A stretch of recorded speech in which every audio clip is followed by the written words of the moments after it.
సత్సంగత్వే నిస్సంగత్వం, నిస్సంగత్వే నిర్మోహత్వం, నిర్మోహత్వే నిశ్చలతత్వం, నిశ్చలతత్వే జీవన్ముక్తి.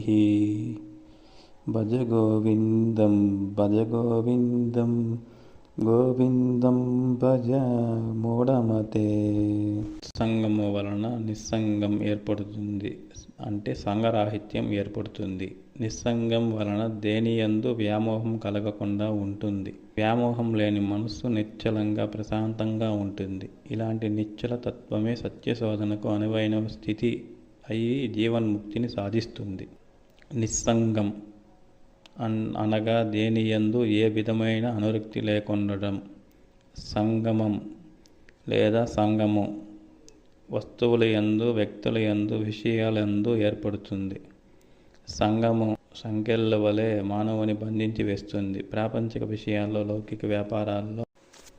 నిస్సంగం అనగా దేని యందు ఏ విధమైన అనురక్తి లేకుండడం.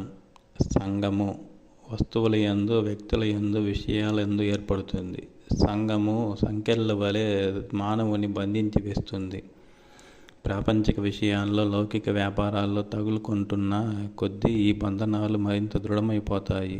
దీనికి విరుగుడు సత్సంగమే అని పేర్కొన్నారు. సత్సంగం అంటే సజ్జనులతోనూ, సద్గ్రంథములతోనూ, సత్చింతనలతోనూ, సత్కర్మలతోనూ, సత్స్వరూపునితోనూ సంగమం ఏర్పరచుకోవడం. సత్సంగం మానవునికి ఎనలేని మేలును చేకూర్చుతుంది. సత్సంగం మహిమల్ని గురించి అనేక ఉదాంతాలు చెప్పబడ్డాయి.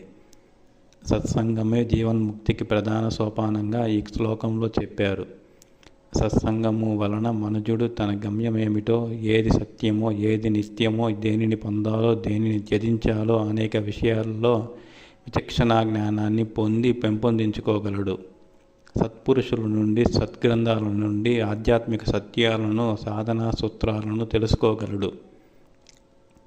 సంకుచితమైన స్వార్థ ప్రయోజనాల నుండి అతని దృక్పథం విశాలమై సమాజ సంక్షేమం, సర్వమానవ కళ్యాణాల వైపు వికసిస్తుంది.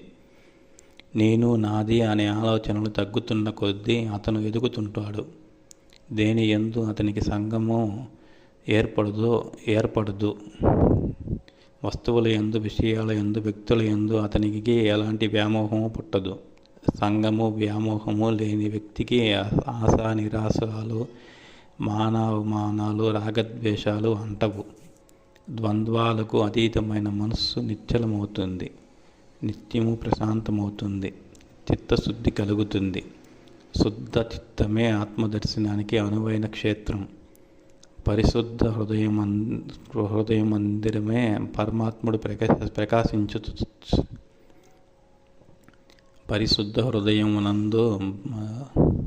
పరిశుద్ధ హృదయ మందిరమే పరమాత్ముడు ప్రకాశించు స్థానం. ఈ విధంగా సత్సంగమే పరమాత్మునికి చేరుకునే పువ్వుల బాటలో ప్రథమ సోపానం.